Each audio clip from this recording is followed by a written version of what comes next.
Hello दोस्तों, आपका स्वागत है हमारे YouTube चैनल में। आज आपके लिए लाए ग्रुप डी से संबंधित महत्वपूर्ण प्रश्न जो कि आगामी परीक्षा में आ सकता है। चलिए स्टार्ट करते हैं। पहला प्रश्न है, वर्ष 2025 में Laureus world sportsman of the year के प्रतिष्ठित खिताब से किसे सम्मानित किया गया है? तो Laureus world sportsman of the year का पुरस्कार जो है ऑप्शन है नोवाक जोकोविच, Armand Mondo Duplantis, Lionel Messi और मैक्स वर्स्टप्पन। इसमें 4 खिलाड़ी का जो है नाम दिया गया है।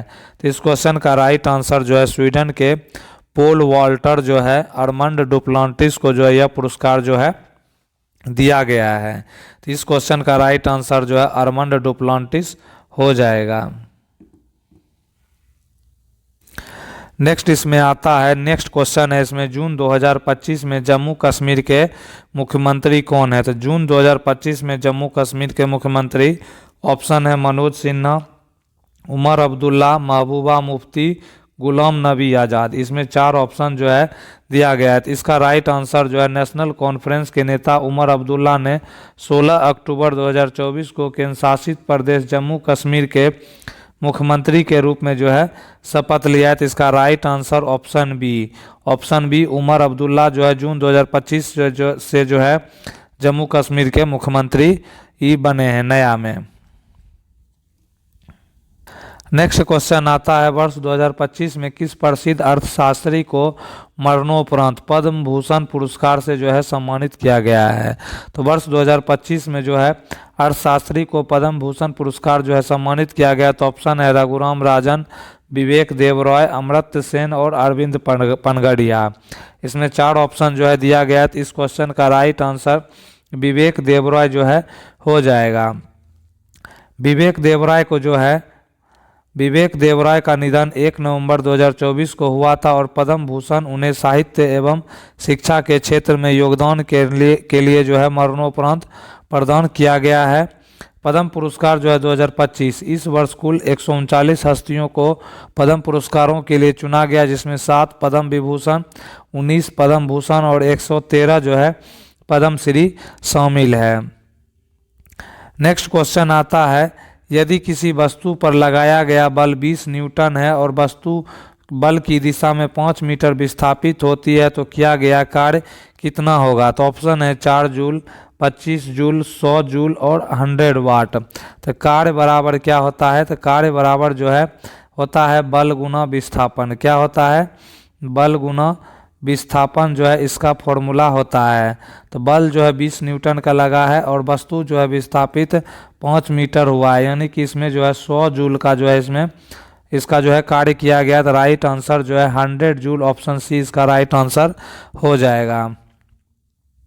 नेक्स्ट क्वेश्चन इसमें आता है, यदि एक वस्तु स्थिर अवस्था यानी प्रारंभिक वेग 0 से शुरू होकर 25 सेकेंड में 5 मीटर प्रति सेकेंड का अंतिम वेग प्राप्त करती है तो उसका त्वरण यानी एक्सेलरेशन क्या होगा? तो इसका ऑप्शन जो है 1.25 मीटर प्रति सेकेंड स्क्वायर, 0.2 मीटर प्रति सेकेंड स्क्वायर, 5.0 मीटर प्रति सेकेंड स्क्वायर या 0.5 मीटर प्रति सेकेंड स्क्वायर। तो जब जो है इसमें कहा रहा है प्रारंभिक वेग, तो प्रारंभिक वेग जो है u0 हो जाएगा और अंतिम वेग जो है 5 मीटर प्रति सेकेंड है। तो इसमें त्वरण निकालना है तो हम लोग जानते हैं v बराबर u प्लस जो है at है। तो 5 जो है मीटर प्रति सेकेंड दिया हुआ है, 0 u है, a निकालना है और t जो है 25 सेकेंड दिया हुआ है।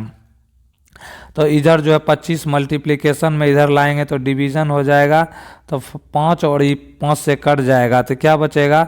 a बराबर जो है 1/5 यानी कि इसमें हो जाएगा 0.2 मीटर प्रति सेकेंड जो है इसका राइट आंसर, यानी ऑप्शन बी इसका राइट आंसर हो जाएगा। नेक्स्ट क्वेश्चन इसमें आता है, तनु हाइड्रोक्लोरिक अम्ल HCl की अभिक्रिया किस पदार्थ जैसे धातु के साथ कराने पर हाइड्रोजन गैस यानी H2 मुक्त होती है? तो ऑप्शन है कार्बन डाइऑक्साइड यानी CO2, जिंक जस्ता यानी Zn और हीलियम He ऑक्सीजन जो है O2। इसमें 4 ऑप्शन जो है इसका दिया गया। तो इसका राइट आंसर क्या होगा? इसका राइट आंसर जो है अभिक्रिया का सिद्धांत, जब कोई सक्रिय धातु यानी एक्टिव मेटल किसी तनु अम्ल यानी डाइल्यूट एसिड के साथ अभिक्रिया करती है तो वह अम्ल से हाइड्रोजन को विस्थापित कर देती है, जिससे लवण यानी साल्ट और हाइड्रोजन गैस H2 का निर्माण होता है। रासायनिक समीकरण, केमिकल इक्वेशन, जब जिंक के टुकड़ों को तनु HCl में डाला जाता है तो ZnS यानी ये सॉलिड है और 2HCl यानी ये एक्वस है, तो ZnCl2 aqueous plus hydrogen gas जो है मुक्त होता है। तो जिंक प्लस हाइड्रोक्लोरिक अम्ल को मिलाएंगे तो जिंक क्लोराइड और हाइड्रोजन जो है यह देगा। नेक्स्ट क्वेश्चन आता है, निम्नलिखित में से कौन सा एक मैक्रोन्यूट्रिएंट यानी बृहत पोषक तत्व है, माइक्रोन्यूट्रिएंट है? तो ऑप्शन है पोटेशियम, आयरन, जिंक और ये सभी मैक्रोन्यूट्रिएंट है। All of these are macronutrient. इसका जो है राइट आंसर होगा मैक्रोन्यूट्रिएंट। मैक्रोन्यूट्रिएंट बृहद पोषक तत्व, वे तत्व जिनकी पौधों को बड़ी मात्रा में आवश्यकता होती है, आमतौर पर शुष्क भार का 0.1% से अधिक। मैक्रोन्यूट्रिएंट सूक्ष्म पोषक तत्व, वे तत्व जिनकी पौधों को बहुत कम मात्रा में आवश्यकता होती है, आमतौर पर 0.01% से भी कम। मैक्रोन्यूट्रिएंट की सूची जो है carbon, hydrogen, oxygen, nitrogen, phosphorus, potassium, sulphur, calcium और मैग्नीशियम होता है। माइक्रोन्यूट्रिएंट की सूची में आयरन होता है, मैग्नीज होता है, copper, zinc, molybdenum, boron, chlorine और निकेल होता है। नेक्स्ट इसमें आता है पोटेशियम, जो है इसमें क्या है, पोटेशियम सही है।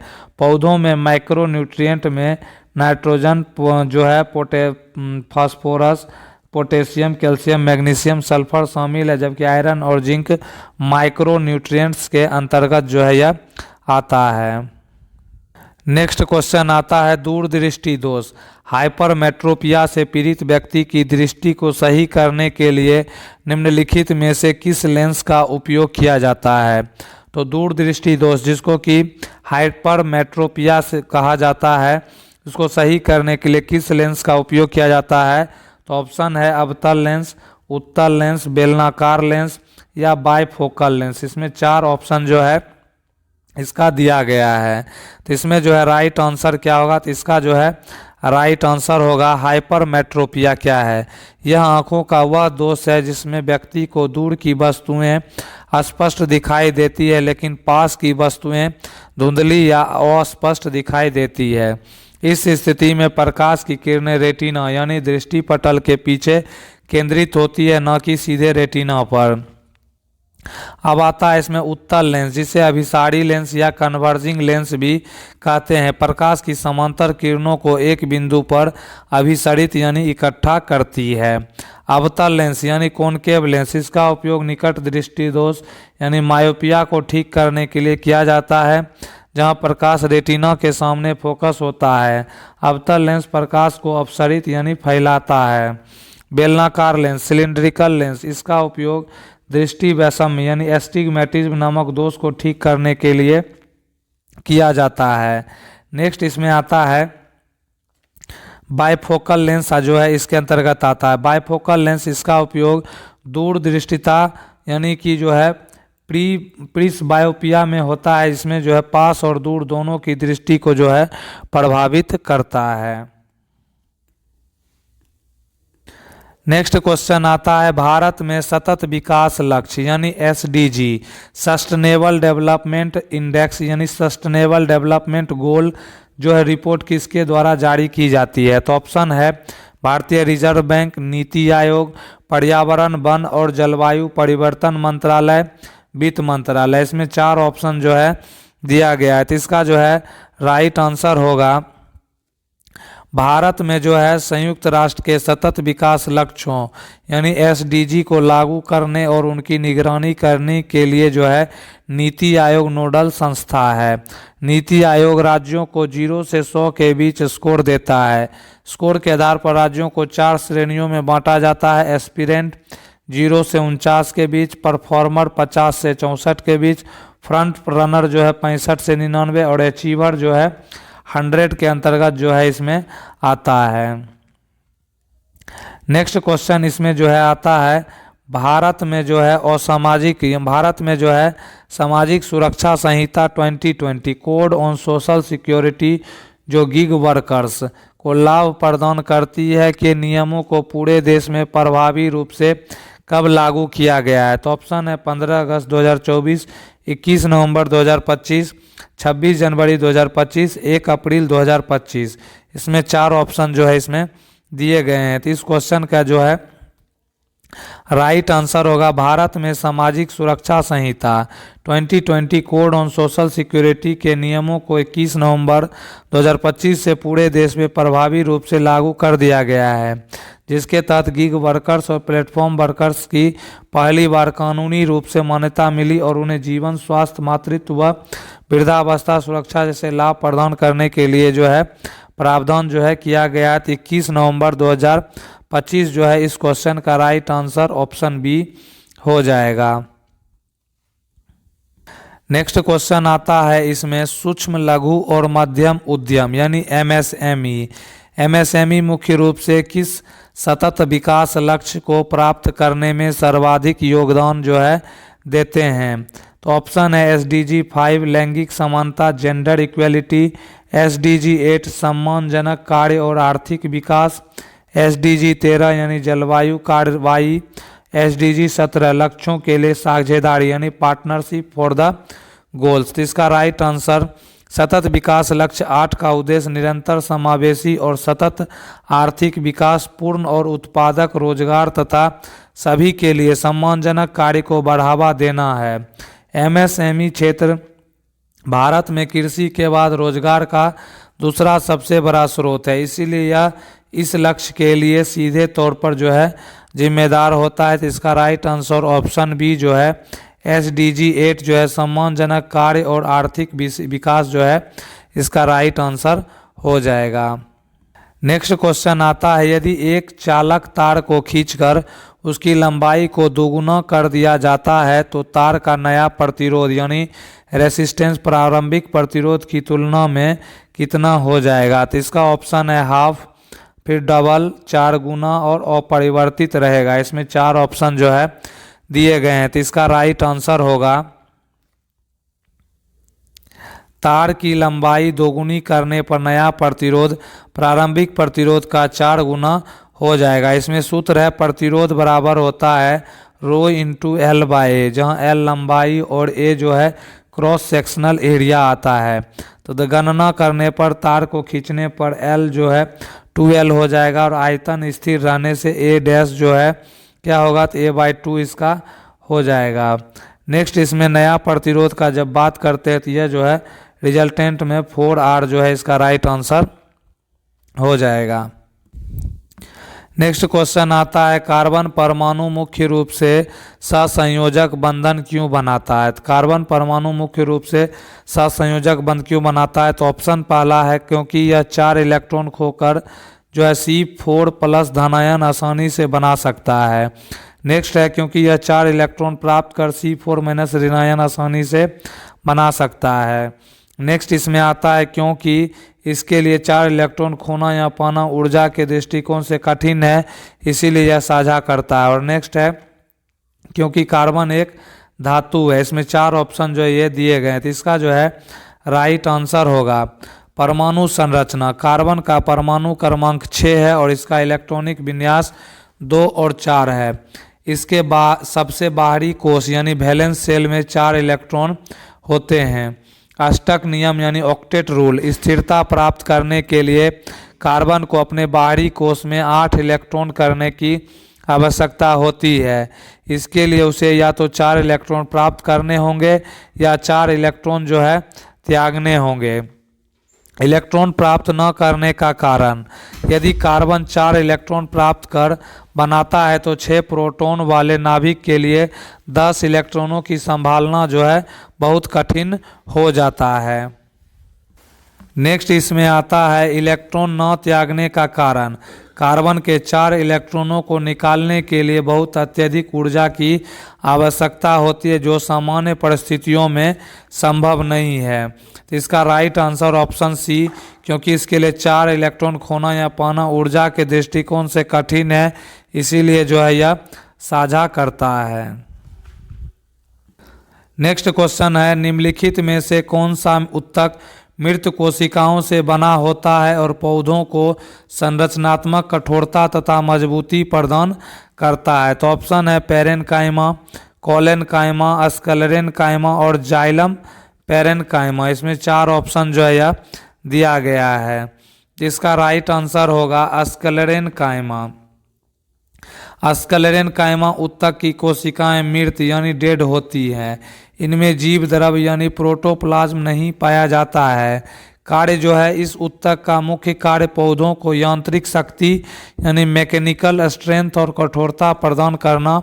नारियल के रेशेदार छिलके स्क्लेरेनकाइमा उत्तक के ही बने होते हैं।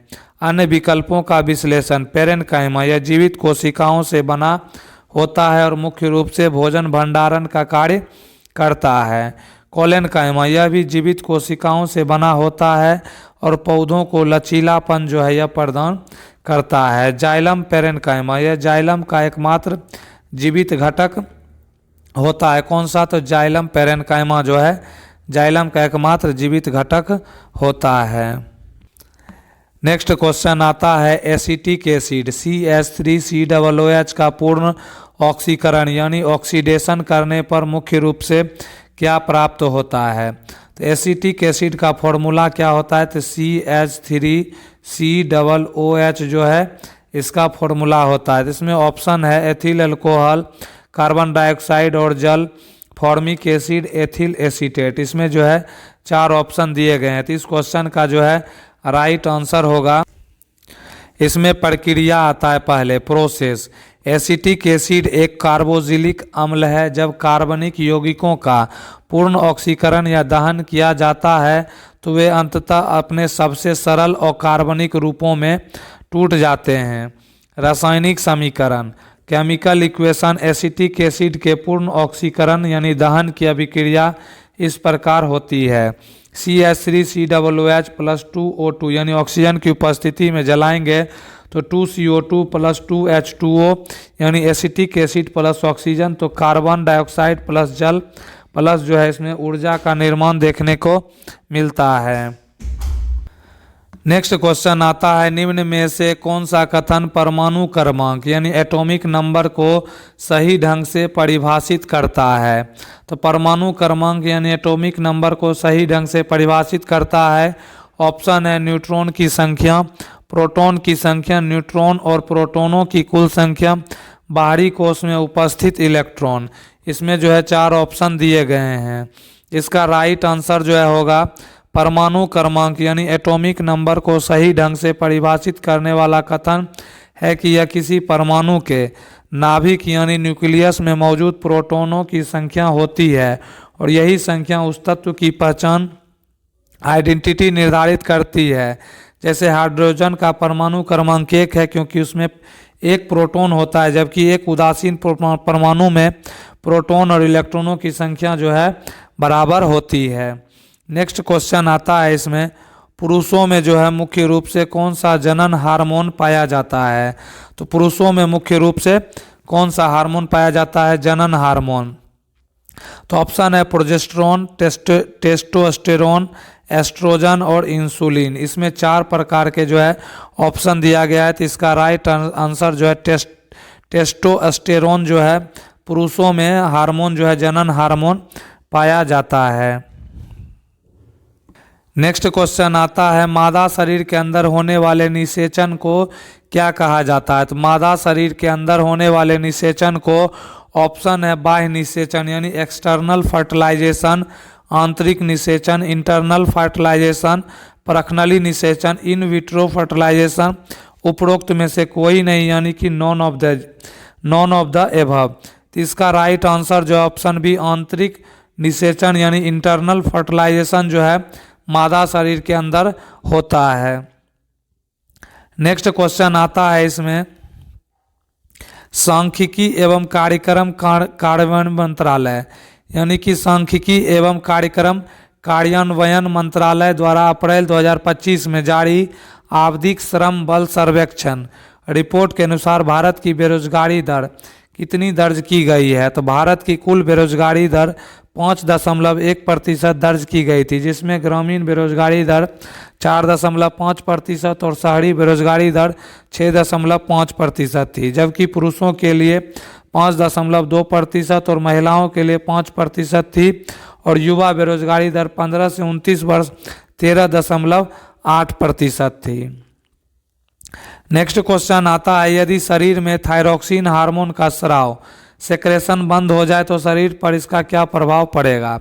यदि शरीर में थायरॉक्सिन हार्मोन का स्राव बंद हो जाए तो ऑप्शन है पाचन से संबंधित गंभीर बीमारियां होगी, उपापचय यानी मेटाबॉलिक क्रिया अनियंत्रित और धीमी हो जाएगी, उपापचय क्रिया बहुत तीव्र हो जाएगी, रक्त में शर्करा का स्तर बढ़ जाएगा अचानक से। तो इसमें 4 ऑप्शन है, तो इसका राइट आंसर जो है उपापचय यानी मेटाबॉलिक क्रिया अनियंत्रित और जो है धीमी हो जाएगी, तो राइट आंसर जो है ऑप्शन बी हो जाएगा।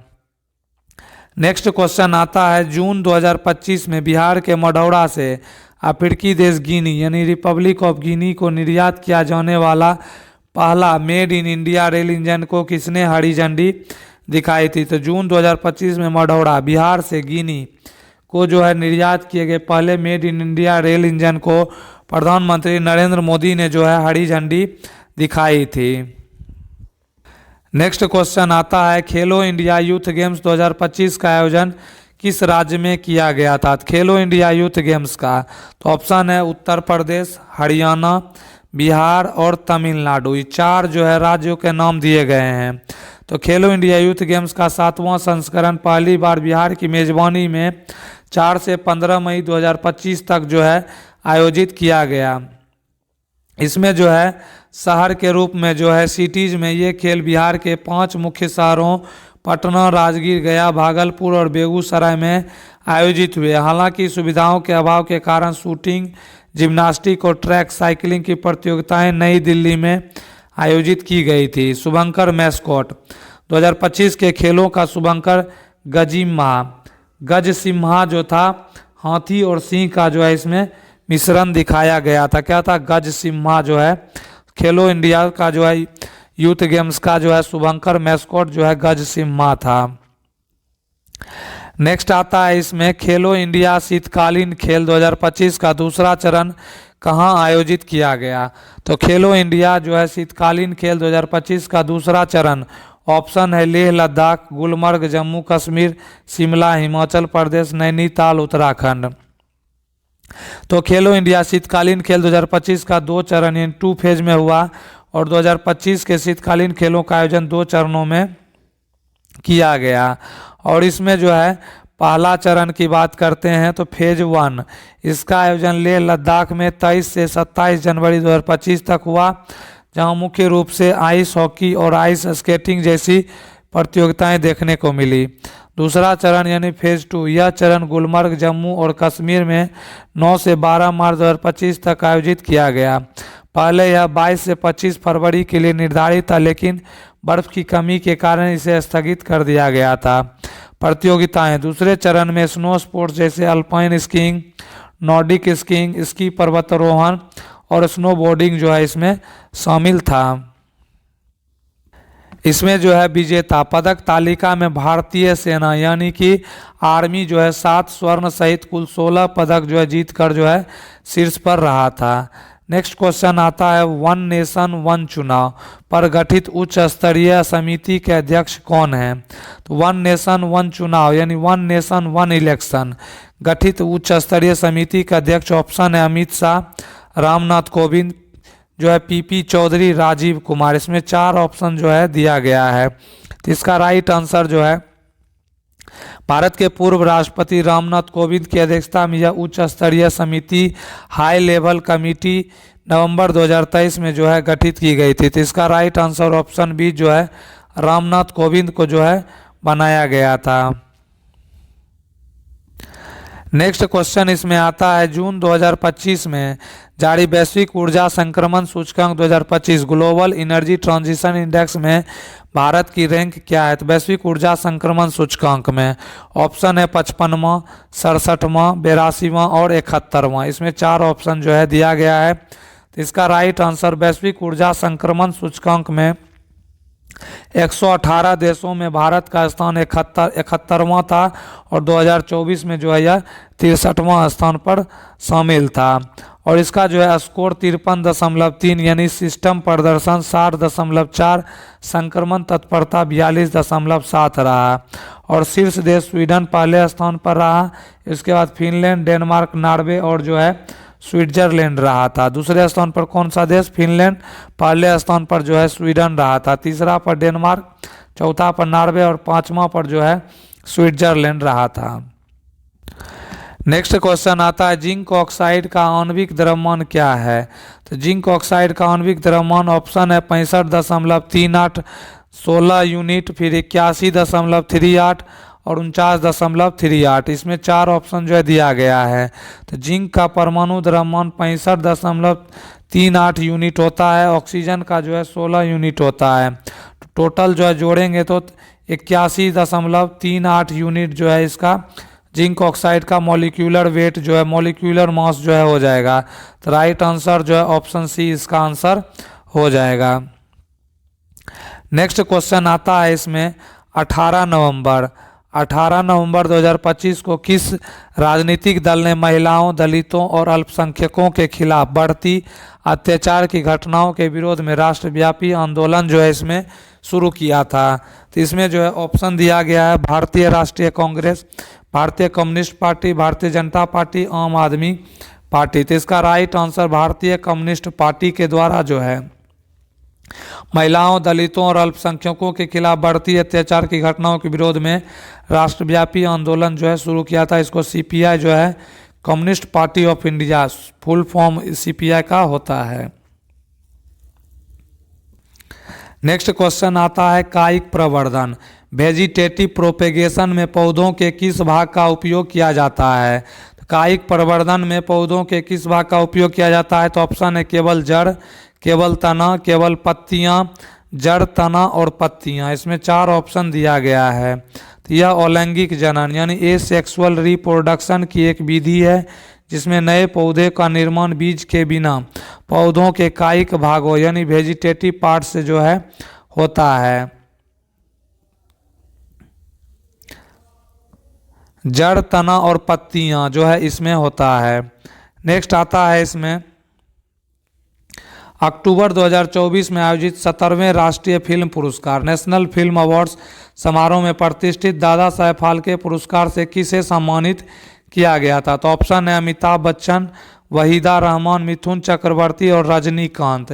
इसमें 4 ऑप्शन जो है इसका दिया गया है। तो इसमें जो है दिग्गज अभिनेता यानी दिग्गज अभिनेता मिथुन चक्रवर्ती को भारतीय सिनेमा में उनके उत्कृष्ट योगदान के लिए 54वें दादा साहेब फाल्के पुरस्कार से जो है सम्मानित किया गया। समारोह जो है सेरेमनी, यह पुरस्कार उन्हें 8 अक्टूबर 2024 को नई दिल्ली के विज्ञान भवन में आयोजित 70वें राष्ट्रीय फिल्म पुरस्कार समारोह में राष्ट्रपति द्रौपदी मुर्मू द्वारा जो है प्रदान किया गया।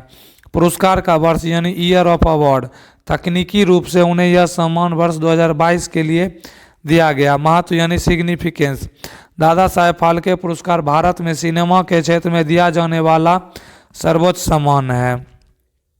अन्य जानकारी अदर इन्फॉर्मेशन, इससे पहले 69वें राष्ट्रीय फिल्म पुरस्कारों 2023 में आयोजित में यह सम्मान वहीदा रहमान को दिया गया था। 2025 में घोषित 71वें फिल्म पुरस्कारों के लिए मलयालम सुपरस्टार जो है मोहनलाल, किसको? तो मोहनलाल को जो है यह सम्मान से जो है चुना गया है। नेक्स्ट क्वेश्चन इसमें आता है अगस्त 2025 में भारत ने अपना पहला आर्टिफिशियल इंटेलिजेंस यानी एआई संचालित आंगनवाड़ी किस स्थान पर लॉन्च किया जो प्रारंभिक बचपन की शिक्षा में एक बड़ी प्रगति है? तो ऑप्शन है कोटपुतली राजस्थान, वाराणसी उत्तर प्रदेश, पुणे महाराष्ट्र, बेंगलुरु कर्नाटक। इसमें 4 ऑप्शन जो है दिए गए हैं। तो इसका राइट आंसर अगस्त 2025 में भारत ने अपना पहला एआई संचालित आंगनवाड़ी महाराष्ट्र के नागपुर जिले के वडधामना गांव में जो है लॉन्च किया है। तो इसका राइट आंसर पुणे महाराष्ट्र जो है हो जाएगा। नेक्स्ट क्वेश्चन इसमें आता है पंबन ब्रिज नया यानी किस प्रकार का ब्रिज है? तो पंबन ब्रिज जो नया बना है। ऑप्शन है arch bridge, suspension bridge, vertical lift bridge या कैंटिलीवर ब्रिज। 4 ऑप्शन इसमें दिए गए हैं। तो नया पंबन ब्रिज भारत का पहला वर्टिकल लिफ्ट रेलवे समुद्री पुल है। उद्घाटन यानी इनॉग्रेशन प्रधानमंत्री नरेंद्र मोदी ने 6 अप्रैल 2025 को तमिलनाडु के रामेश्वरम में जो है इस नवनिर्मित पुल का जो है उद्घाटन किया है। यह क्या है? तो वर्टिकल लिफ्ट ब्रिज है, यानी ऑप्शन सी इसका राइट आंसर हो जाएगा।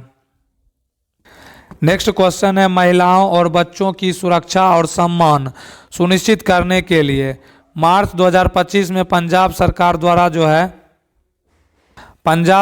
द्वारा जो है शुरू किया गया योजना का नाम क्या है? तो ऑप्शन है प्रोजेक्ट सुरक्षा, प्रोजेक्ट हिफाजत, प्रोजेक्ट नारी, प्रोजेक्ट शक्ति।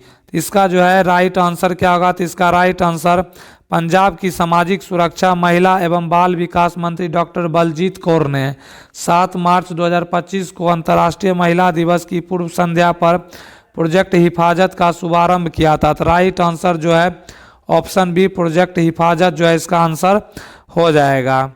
नेक्स्ट क्वेश्चन है, जब 2 या 2 से अधिक प्रतिरोधों को श्रेणी क्रम यानी सीरीज कनेक्शन में जोड़ा जाता है तो परिपथ का समतुल्य प्रतिरोध इक्विवेलेंट रेसिस्टेंस क्या होगा? तो ऑप्शन है बढ़ेगा, घटेगा, सीमित या वही रहेगा, शून्य हो जाएगा। इसमें 4 ऑप्शन है, तो इसका आंसर जो है राइट आंसर ऑप्शन ए बढ़ेगा, इसका राइट आंसर हो जाएगा।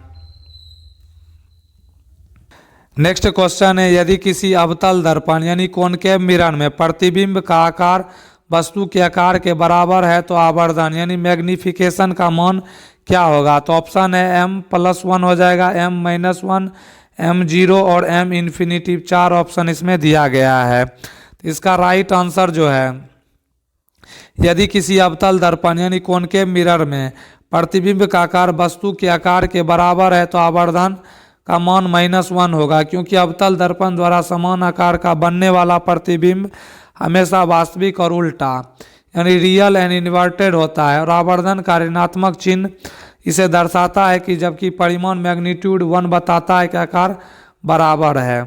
नेक्स्ट क्वेश्चन इसमें आता है, निम्नलिखित में से कौन सी अभिक्रिया में 2 यौगिक जो है मिलकर एकल यौगिक यानी सिंगल कंपाउंड जो है बनाते हैं?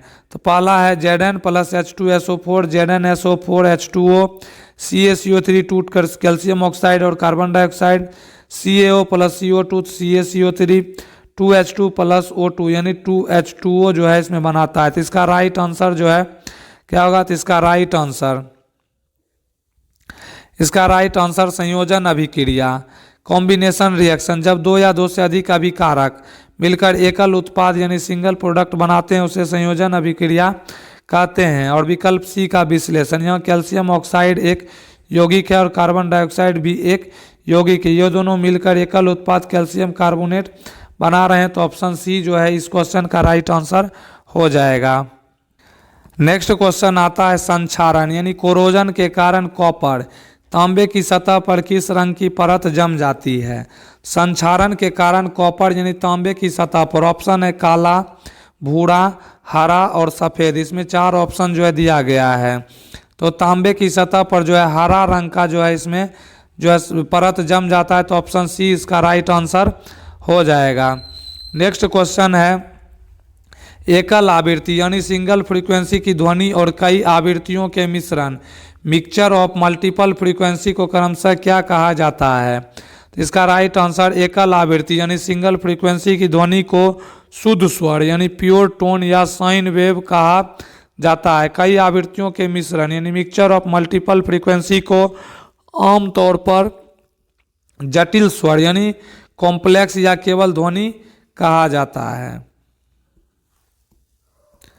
नेक्स्ट क्वेश्चन आता है, फीफा जो है 2026 का फीफा विश्व कप के लिए मेजबान देशों के अलावा सीधे क्वालिफाई करने वाली पहली टीम कौन सी थी? तो इसके अंतर्गत जो है क्या आता है? तो इसका ऑप्शन जो है इसमें 4 ऑप्शन दिया हुआ है, ऑस्ट्रेलिया, जापान, दक्षिण कोरिया और ईरान।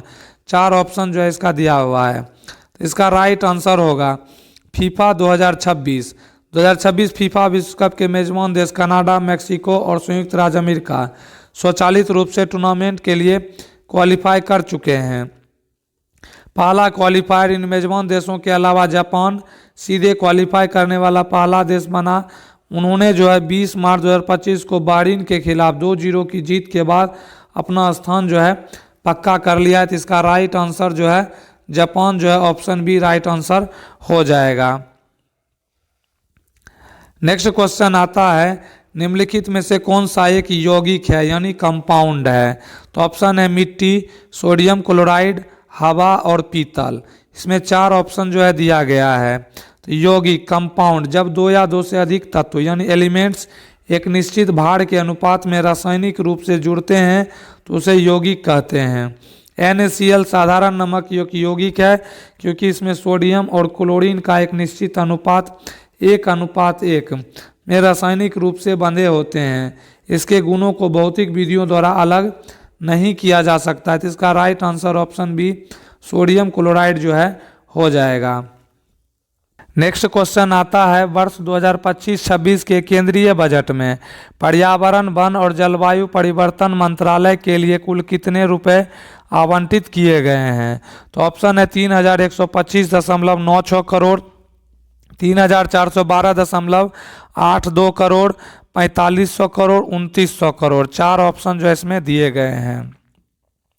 केंद्रीय वित्त मंत्री निर्मला सीतारमण द्वारा 1 फरवरी 2025 को प्रस्तुत केंद्रीय बजट 2025-26 में पर्यावरण, वन और जलवायु परिवर्तन मंत्रालय के लिए कुल 3412.82 करोड़ रुपए जो है आवंटित किए गए हैं। तो इसका right answer option B 3412.82 crore इसका राइट आंसर हो जाएगा ऑप्शन बी। नेक्स्ट क्वेश्चन है अप्रैल 2025 में भारत के 23वें विधि आयोग के अध्यक्ष के रूप में किसे नियुक्त किया गया है। तो अप्रैल 2025 में भारत के 23वें विधि आयोग का अध्यक्ष को नियुक्त किया गया है। तो ऑप्शन है न्यायमूर्ति ऋतुराज अवस्थी, न्यायमूर्ति दिनेश माहेश्वरी, न्यायमूर्ति DY चंद्रचूड़, न्यायमूर्ति AM खानविलकर। 4 ऑप्शन जो इसमें दिए गए हैं। इसका राइट आंसर न्यायमूर्ति दिनेश माहेश्वरी हो जाएगा। न्यायमूर्ति दिनेश माहेश्वरी को 2025 के अप्रैल में भारत के 23वें विधि आयोग के अध्यक्ष के रूप में जो है इसको नियुक्त किया गया है। तो दोस्तों कैसा लगा वीडियो, प्लीज़ इसको जो है लाइक करें, कमेंट करें, ज़्यादा से ज़्यादा जो है शेयर करें। नए हैं तो चैनल को सब्सक्राइब करें। वीडियो देखने के लिए दिल से धन्यवाद।